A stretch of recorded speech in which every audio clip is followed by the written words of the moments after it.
Welcome back to the Infinite Jungle. This is the last episode of the Season 1 Infinite Jungle series. I am so excited to be having this last episode with my dear, dear friend, Nixo, who is part of the protocol support team at the Ethereum Foundation. Merry Christmas, Nixo! Merry Christmas! I am honored that you would be here for the last episode as we wrap things up for the Infinite Jungle Season 1. It is Christmas Day by the time this episode goes out. So, for all of our listeners that stuck through for the entire season, Merry Christmas to you guys all. We are very festive today. Should we do a little outfit check Yeah, let's first? do it. I have my favorite Christmas sweater on with the little jingles, and Nixo is in a full Santa suit, like Full full Santa on. suit. She's got the belt, she's got the hat, she's got the entire getup. We love it. Very festive. Yes, we are going to keep things very festive on this show. We are going to talk through a couple important updates for stakers, home stakers. We've got some updates to the deposit CLI we'll talk about. We're going to talk about some of our takeaways on the gas limit discussion / debate that has been happening in the community. And then we'll round out the episode with some look behinds of 2024, highlights of 2024, look ahead 2025 thoughts for the Ethereum ecosystem. So, yes, thank you everyone for joining for this show. Before we get started with the show, as per usual, here is a show disclaimer. I need to remind you to please refer to the disclaimer linked in the podcast show notes and note that none of the information in this podcast constitutes investment advice, an offer, recommendation, or solicitation by Galaxy Digital or any of its affiliates to buy or sell any securities. All right, Nixo, let's get started with the deposit CLI update. I cannot believe there is an update to report about the deposit CLI. It's been a long time coming. Give us the rundown. So the deposit CLI is super important tooling in staking. It helps you make your key stores, and it has basically not had an update since the launch of the beacon chain. They've been like maintaining it and making sure that it's safe, but the Ethereum Foundation has mostly been treating it as like this is a safe tool. We had it audited. We want to make minimum changes to it at this point. And so a lot of changes have happened since the beacon chain launched. A lot of features are coming online, like it was created before withdrawals were even enabled. And so there are a lot of new things that needed to be supported in the staking deposit CLI. And so EthStaker, the wonderfully technical folks at EthStaker forked the deposit CLI and created a more feature-rich version of the deposit CLI. We just had it audited. The audit process actually finishes today, so we'll be releasing the audit reports today. It found we're actually very stoked because it found a bug in the deposit CLI that affected the original deposit CLI, and we fixed that, and we announced that it was a bug that mostly doesn't affect anybody who deposited just a few keys because it affected anyone who had their keys compromised and also deposited a lot of validators all in one run.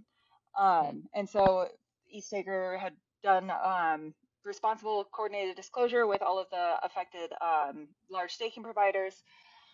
And yeah, the audit is complete today, and we will have a EthStaker deposit CLI that is feature rich and supports Max EB and supports all the Pectra features when Pectra forks or when Ethereum does the Pectra fork. Just doubling back on the bug part though, because that was news to me. Is the original deposit CLI, is that all fully fixed as well? And were there any people that potentially are still vulnerable or might have lost money because of this? So no, it was not. It was not a bug that you could lose money. So basically, the worst thing that could happen is if you were treating your keys as encrypted, if you had them somewhere and you were treating them as encrypted, and you did say a thousand validated deposits all in one run, then potentially if somebody got a hold of those keys, they could get you slashed, but they could not steal your funds in any way. And so that's why we had people on hand to like go into crypto Twitter if there was any FUD about this, because it really, while it would have affected large staking operators, it was not that big of a deal, only because an attacker had almost nothing to gain from it. They could have gotten someone slashed, but the one thing they could have gained is like maybe if they knew that they were like the next proposer and they like could be make sure that they were the slasher, they could get like that tiny little slashing fee. But again, like the amount of money that you would have had to invest in the computational resources needed, I think were estimated at like 250 million at some number of validators. So while it was a bug that definitely needed to be patched, it was not like super high risk for at most people. Gotcha. And definitely not a bug that was exploited or seen for Exactly. anybody to have made really any money off of. As you said, there's such a small, I guess, payoff to that, other than seeing, someone lose money. Yeah, and if anybody wants to see more information about that, they can either go to the EthStaker Deposit CLI or the Deposit CLI, the original Deposit CLI, and it's in the release notes of the latest Wonderful. release. I'll also link to that into the show notes. Cool. And about the features that will now have now the ETH staker deposit CLI will have. So it'll have withdrawals, it'll have consolidations, it'll have all of the additional features that came after the deposit CLI was created in 2020, correct? Yes, and I wish Yorick was here because he could actually go into the technicalities of like each feature that was added to the EthStaker Deposit CLI, but you're just gonna have to go look in the release notes. It's so crazy. He's our third musketeer. We're usually I the know. three, yeah. Maybe he did wear Santa costume.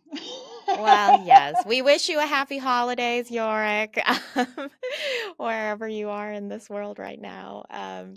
Okay, wonderful. That's very exciting. And so by the time this podcast goes out, because you said the audit is complete, to confirm in terms of validator node operators that want to use that tool, they should be able to start using it at the very least by the time of Pectra. But is there anything that they should do now with that tool, or would you say its primary function for validators in terms of action steps is like for Pectra, this exists, you go use it? I would say if you're depositing validators between today, like December 13th, and if, in the future, you use the eStaker Deposit CLI rather than the original Deposit CLI. It is just as safe. We use the same security auditor that the original Deposit CLI did. It was Trail of Bits. And going forward, the eStaker Deposit CLI will be listed on any sites that reference the Deposit CLI. Okay. Yeah. No, that's good. Nice. That's a nice win. Nice win for the Ethereum staking toolkit. Yeah, we're very so, especially because open source in general has a problem with making sure that the existing software that it has doesn't like languish, because there's no incentive really. Like this is a tool that people use. Nobody makes money off of people using this tool. It just supports Ethereum stakers, and so I think the eStaker guys are the right people to be maintaining this tool. Yeah, the update was long overdue. Um, and EthStaker, I mean, the one thing is I hope, similar to kind of how people talk about core development funding, I hope in terms of like funding for EthStaker, continued funding for their like community efforts and like maintaining these open source tools. Yeah, I hope that also can continue on for the foreseeable future. Yeah, absolutely. And I think that we're lucky that the Ethereum ecosystem in general like recognizes the e-staker as a really important public good. And so the we're super grateful in most grant rounds. There's no question about like does e-staker deserve to be here? People are very generous with e-staker. That's a very, yes, I think feel good way to close off that topic. Let's talk about something a little bit more spicy where the community has not been so nice I would say, on the X, on the social media forums, on the topic of the block gas limit debate. Very first one that has happened since Ethereum became proof of stake for the first time ever. It's now in the power of validators to be able to increase the layer one block size. And in my opinion, looks like it ain't happening. Looks like it's kind of not going to be happening. At least not a doubling, that's for sure. Because it turns out there's some serious limitations on the consensus layer side that nobody knew about really Right. until the last minute. So here we are. I have some I am ambivalent about this whole thing because on one hand, I am really stoked that there's still a parameter in staking in Ethereum that that node operators are fully in control of, and that they can like um, decide to change or not, because that really signals that the community does have a lot of power. And I love that they have that like the community has exercised their will on this thing, and the core devs were not paying attention to doing this or to enabling this, and it sort of like forced the core devs to do a lot of testing and make sure it was safe, which it ended up not being safe, and like figuring out what number would be safe and collecting all of that data. Um, and on the other side, like there's this thing that happens on crypto Twitter when a ball starts rolling, people just want that thing. They get a little bit rabid over it. Um, and I think that the compromise that has been reached, I think it's 36 million right now, is I mean, it's very cool that the community pushed that number, but like I have seen anger like it should go up to 60 million, not 36 million. But I think the outcome of this has been very good, and I think that it has become part of the conversation. And I really hope the community doesn't stop pushing, because there is a world where we get to 36 million, Pectra happens, and then everybody just forgets about the gas limit. Like they forget that this was a popular thing at one point, because that's crypto Twitter's uh, that's how long the memory lasts on crypto Twitter. But I would really like if they kept pushing to like keep pushing devs to make sure that a higher and higher number is safe, and so that we can scale, because the devs they've got a lot on their plate, especially with Pectra, and I am getting the feeling that Fusaka is going to be just as full as Pectra if if they don't implement like some way to cap the number of EIPs that go in there.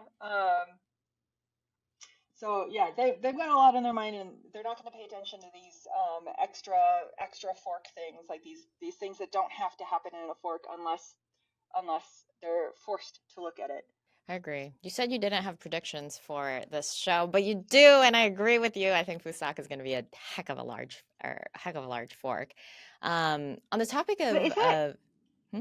is that good though? Because I feel like maybe the previous forks haven't been as full, or um haven't had the issue that we're having right now, where people try to stuff so much into it, because there was just less interest in upgrading. Like there were sort of like core narratives, like the merge and then withdrawals, and now everybody wants to get their EIP in, and that seems good to me. It seems like there's a lot more interest, a lot more people advocating for themselves, a lot more people trying to like get the things into the protocol that benefit their whatever their little niche is in crypto and Ethereum. Yeah, I think it's good that people are more interested. It makes sense that there's more voices now than there were before because the ecosystem has grown. There's more complexity in the protocol. There's more stakeholders. I do, however, think that people are less risk averse on these calls than they were before. One of the reasons why I think these prior calls, at least from when I started covering them in 2018, they actually used to be a lot more dry, and decision making was, in my opinion, slower. And so it's odd to me that now there's more voices. Voices are a lot more polarizing in terms of their opinions, and yet decision making is, I feel like, faster. And I think the arguments in favor for a larger fork, despite there being higher risk in terms of implementation, that's no longer as much as of a barrier as it was, I think, in prior years. So that I feel like kind of concerns me. Yeah, that makes sense. On the topic of the validators and kind of like you were saying, like they have this power, and that they should keep pushing for it. Miners did a really good job in kind of bumping it up incrementally, at least like once per year. I think there was about 7 or maybe 6 kind of gas limit bumps over the course of like 2015, 2022. So kind of incrementally, like kind of pushing that ball forward. Validators, though, this is kind of the first time they've talked about it since for the past 2 years. Do you think that there is like validators as an entity are less easy, or like they're not as mobile as a group to come to consensus about and push, like make votes to change the block gas limit happen? Is there any characteristics about like miners versus validators that you think would make validators not as likely of a group to kind of keep that ball moving forward like miners did? This is interesting, and I think this is I think you're gonna have actually more insight on this because I was not paying attention to Ethereum when mining was mining a thing, or I was not paying attention to like what miners were doing, and it was pretty much right before the merge. It was at the launch of the Beacon chain that I started paying close attention to Ethereum, and got gung ho on proof of stake. Um, but I do wonder what the differences in incentives are, because Yeah. at this point, like if validators see a bump in gas limit, um, that benefits users in the short term, but it doesn't really benefit many people in the long term. And we're not seeing like constraints. We're not really seeing constraints right now that like who is constrained by the block size right now, That's or a good by the gas question. limit. That's a good question, Nixo. Are fees really all too high right now? I don't think so. Are blocks really that full? They're not that high, and also like you can go to an L2, and also like what we'll see after an increased gas limit is fees will go down temporarily and then it'll fill right back up. Like it's not going to be a permanent. So this is sort of one of those things that like yes, I'm glad that validators are making a change in like uh all coming together for one to change one thing, but also like is this really going to have much of an impact on anything? It's a good proof of concept for validators for working together. But I don't really know, like maybe like was there more of an incentive for miners to advocate for this? Yes, I mean, when some of the block gas limit increases that happened under the watch of miners was during, crazy events like CryptoKitties, crazy events like DeFi Summer. There were such spikes in like apps and usage on chain that it was kind of like a short-term hot fix band-aid solution to kind of alleviate the intense amount of congestion that was happening on chain. That is really not the case right now. And so that actually was my first takeaway when it came to the block gas limit debate that I shared on the Galaxy Research newsletter. And I'm actually going to link to that into the show notes because that was exactly my take, what you just said. Like, does Ethereum need this? And with the conclusion that I came to was no, it doesn't really need this. There's no good reason for it right now. I mean, there was when miners were in charge because Ethereum, the usage of Ethereum was far exceeding the blockchain's capacity. But right now, I'm not seeing that kind of same catalyst. Yeah, I do understand though because I think that a lot of people on crypto Twitter are seeing uh this narrative that like Ethereum is not competitive with other blockchains, and like the easiest thing to grab onto is like let's scale faster, because that seems to be the thing that other blockchains are like touting as what they do better than Ethereum is we scale faster. We may not be as decentralized, but we'll decentralize later. And so scaling seems to be this like easy narrative to go after, of like, well, we'll just scale and then we're competitive, and without really looking at like what the outcome of that is going to be and like whether or not that has uh, technical merit. But what we've also seen is that the price of crypto assets is often not correlated to technical merit in any way, and that it's often narrative points that lead the prices of these coins. And so I guess maybe it could give it some narrative points. No, it's 100% true. So little of, I think, this industry and its market movements are based on fundamentals, right? And Yeah, I think long even term, yes, but short term, definitely not. right, long term, I agree. And long term, I don't actually think that a block gas limit increase changes anything. It I don't think in the long term it has any impact on the true scalability of Ethereum L1. Having like a bump of like 10% really not going to change the game for Ethereum.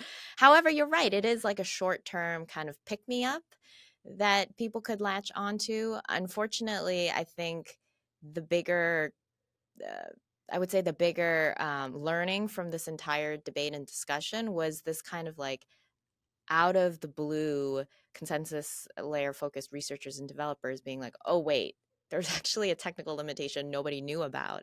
And it highlighting how much of a close call that was, how complex the Ethereum protocol is, how slow I think slower decision making should become, and how you can't willy-nilly change a parameter in Ethereum and not have it impact like five or six other parts of the stack that Yep. people don't view. And I honestly, it was worrying to me when I saw that post from Tony and Perry and Marek on ETH Research about why a doubling to gas limit would actually have awful repercussions on the networking layer of Ethereum. I was like, oh dang, y'all dodged a bullet there.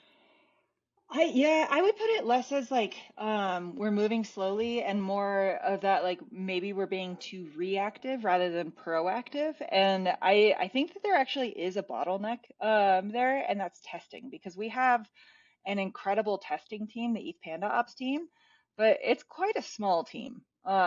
And Ethereum in general relies on the ETH Panda Ops team. And like this isn't testing that the Ethereum Foundation needs to be doing. Like this is testing that anyone can be doing on Ethereum, and that anybody can run these things on testnet and devnets.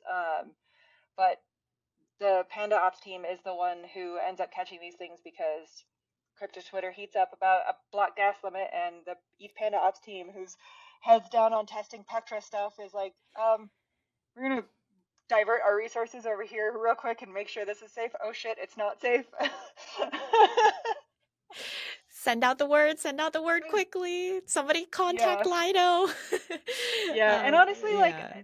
like Gosh. I love when like solo stakers, professional operators, app developers, I love when they're pushing for this, but I think that people within the EF who push for it, they should be talking to these like the testing teams and the core dev teams before they ever go take to crypto Twitter, because they can get into anyone's DMs. It's not like they're like have a lack of communication with anyone. These people are very well connected, and they should really like before they start this fire on crypto Twitter, they should be going and talking to people and making sure that it's safe, because yeah, they don't have a lack of resources in communicating with these people. Well, that's good to know because I was wondering. I was like, damn, I mean, what happened to the communication within the EF there? But it's fine because that also maybe shows that the EF is not like this like centralized, like I don't know, that it's a lot more even within the EF, perhaps that there's more decentralization than people think. I don't know. I don't know if that's a Bef- silver lining, to be quite honest. yeah, But I mean, yeah.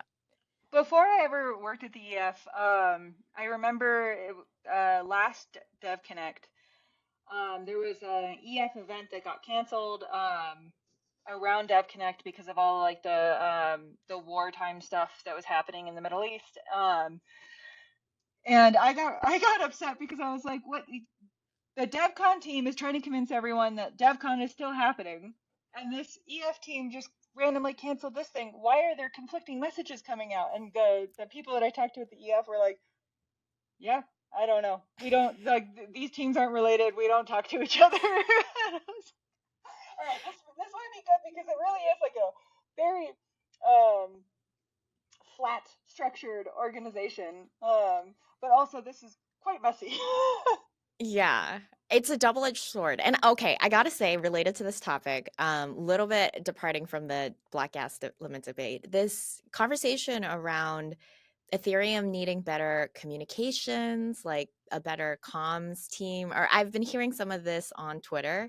And I really got to say, I wouldn't actually ever want the Ethereum Foundation to just have one messaging that they force on all developers. When I listen to these all core developer calls, there's such a diversity in opinion about the technical roadmap of Ethereum, its values, its beliefs, its narrative, even. And I think what I really appreciate is that everyone should be able to like speak their mind. And yes, that causes confusion, but I don't think the solution is to become a little bit more centralized in the messaging. I think it's actually to just try and make sure that there's more people offering a diversity of perspectives and like just increase the number of people communicating, not necessarily like the style of communication has to happen this one way or this has to be the source of truth. Because I think that like actually centralizes things a lot more than people want. Yeah, I mean, the amount of flack that the Ethereum Foundation gets right now for having like messy messaging, or like a lack of messaging, I think would be dwarfed by the amount of flack that the Ethereum Foundation would get if all of a sudden we had like HR and a PR team and nobody at the Ethereum Foundation was allowed to speak their mind because they have to go to the press person first and make sure that their opinion is like kosher with the Ethereum Foundation messaging. Like right now we get like a very, yes, messy, but honest picture from the people who work at the Ethereum Foundation because I have not been told not to say things. Like I'm allowed to speak my mind on all things on all things Ethereum. I appreciate that so much, truly. Like the honesty and the transparency of Ethereum governance, I think is a superpower. And yes, I mean, the flack, you would hear the flack from me if it wasn't that way. I mean, I know. And yeah, I cannot stress, I think, how important that is to the success of Ethereum over the long term.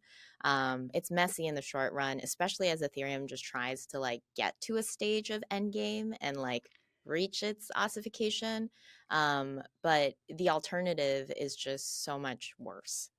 Yeah, and if the like the whole thing since the Ethereum Foundation has was incepted, like their whole thing is they want to be um as an organization subtractive. Like they want to get smaller and smaller and like have a smaller and smaller role in the ecosystem so that they can eventually step away and maybe Ethereum ossifies and runs on its own and they have no influence. And like, man, I met somebody who was really into Bitcoin, a stranger the other day, and I said something about Ethereum, and he was like, "Oh, did you know that Ethereum is controlled by a thing called the Ethereum Foundation that has a board that can roll back the chain at any point?" And like that message, that would get so much, that kind of like misinformation would get so much stronger if we had an Ethereum Foundation with one message, like with who dictated the direction of development.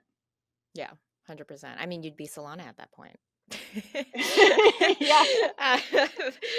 um, okay, in the last couple minutes, I'd love to do some takeaways from this year and hopes for the new year. Um, what would you say has been some of the highlights of Ethereum ecosystem development from this past year that you've seen?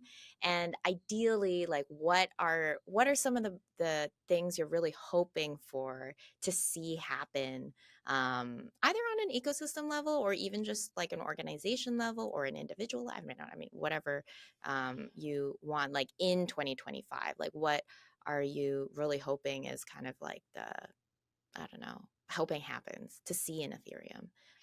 So yeah, a little look behind, look ahead.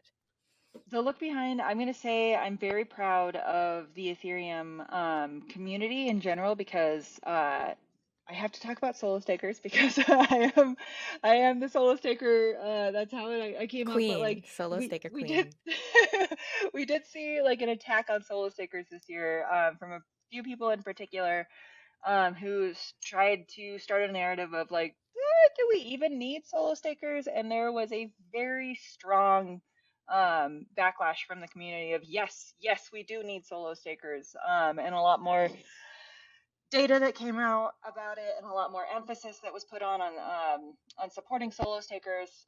So I'm very proud of the Ethereum community for that, because that the amount the amount of like capital that is in Ethereum is largely like people who are managing large amounts of capital and don't really have opinions in this. And when you heard that huge outcry, it was such a tiny minority that made such a loud outcry about it, that it just makes me proud that the Ethereum community is so vocal and so Mm, opinionated and so like values directed. Like, I don't know, the Ethereum ecosystem exists for people to be self-sovereign, be financially, uh, yeah, more in control of their own finances.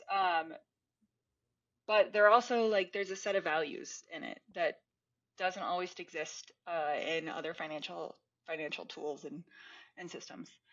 mm, Um, Looking forward, I would really like to be able to. I would really like for the process of Ethereum protocol development to become more clear to people so that people can understand the research pipeline a little bit better, because you have seen, especially in the past year, like research sort of get posted and then people be like, where did this come from? This is horrible, that we hate this idea. How do we make sure that this doesn't happen? And you've seen other mm, people saying like, I don't know how to participate in this process. I have opinions, I have ideas, but I don't know, like, am I allowed to come to the all core dev call? I don't know. The Zoom link is right there, but I feel weird joining it.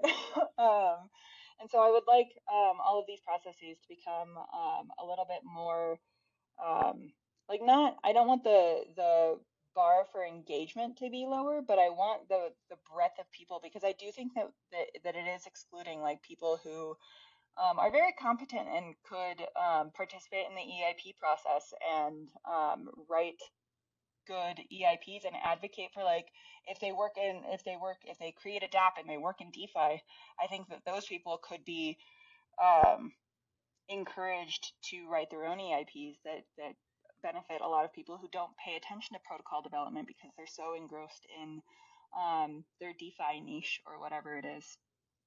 yeah. I think it goes back to kind of being proactive about seeking out their opinion about a particular like subject.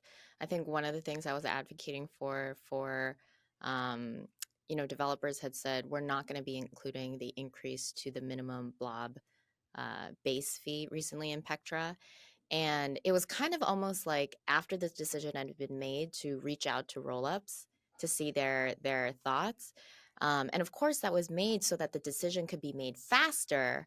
However, when it comes to the ecosystem now, it's like almost like you kind of have to hold back on like making a tweet or making a decision or saying something until you do the work to like really be proactive in like seeking people out for their thoughts and opinions.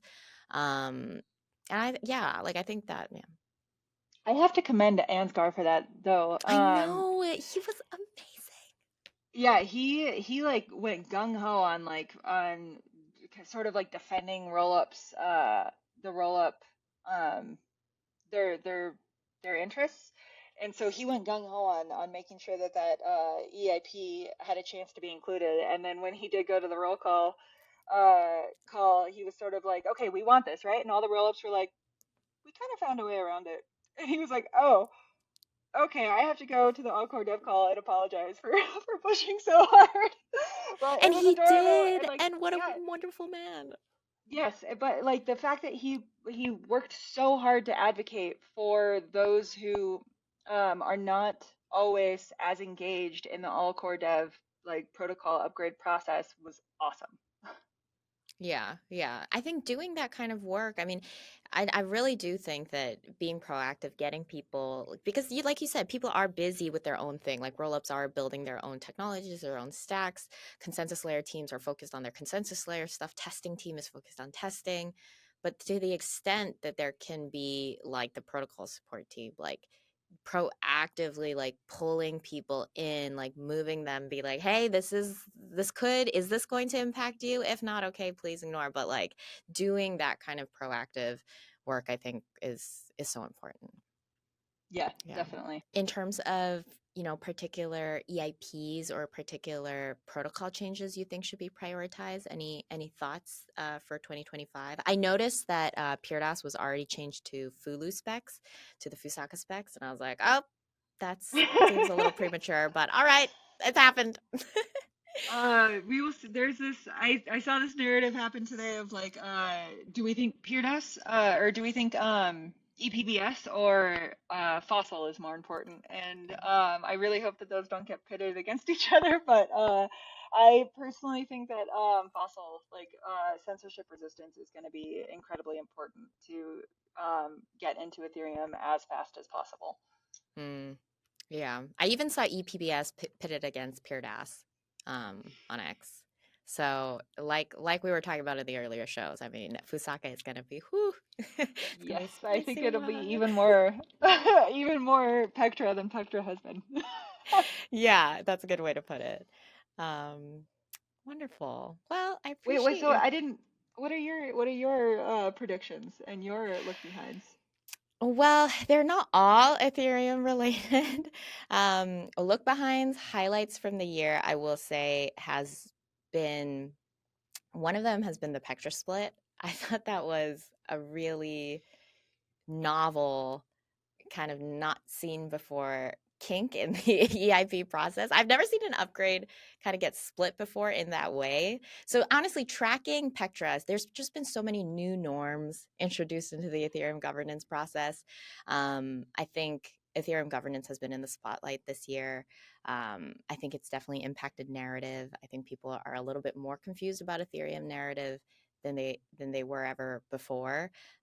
So yeah, I would say highlight for me this year was definitely the governance process around Pectra. Looking ahead, couple predictions. I do think this whole roll-up centric roadmap for Ethereum, I think it's going to bleed into other ecosystems. I wouldn't be surprised if we see more rollups launching on Solana next year, as layered scaling becomes a lot more of a, I guess, more accepted in the crypto industry at large as the way to scale blockchains long term. I do expect the issuance debate to come back, rearing its face, ugly You know what? face. I hope so. I I think hope it's going to so. come back. That's one of the things I'm like gearing up for, like preparing myself mentally, spiritually, emotionally for that debate to come back up. I hope That's one I another hope that one. I hope that we have much more mature uh arguments on all sides, like as in like well thought out, well researched data behind everybody's conclusions. I hope those are all brought to the table rather than just Yeah. people being like, this feels bad. Yeah. Yeah, which it was, I feel like this year. Yes. But hopefully next year, though, will have been some, the conversation can move forward in a better way. Yeah, it's kind of died down a little bit now, but I expect it to come back next year. Um, yeah, I think those are my two, I would say, big things that I'm watching out for. I on the topic of governance, or just like in general Ethereum not having like a North Star, Hmm. to use that term. I also hope that we see a lot more conversation about the beam chain, because even though that timeline is so long, we have seen long timeline narratives gain a lot of traction. Like the merge was a really long timeline. Yeah.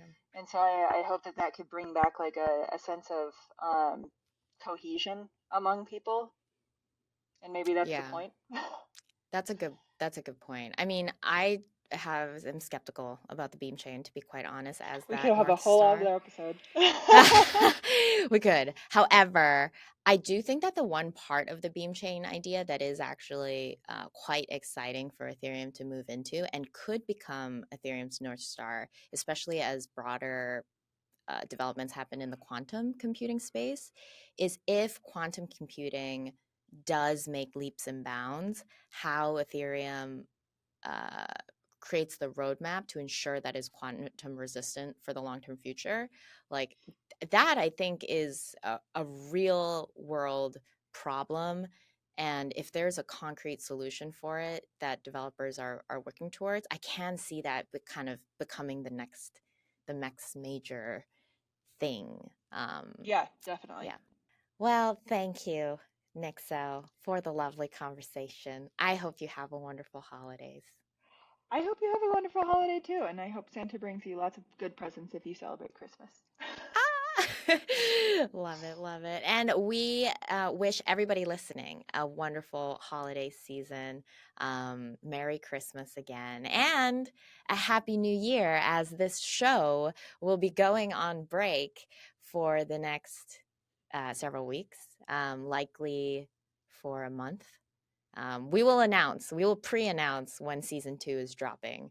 But for now, this will be the last episode of season 1, and TBD on when season 2 comes out. Though I do imagine it would be, sometime early next year. I won't be like Ethereum developers, like they didn't even push it back. No, just kidding. Q1 sometime.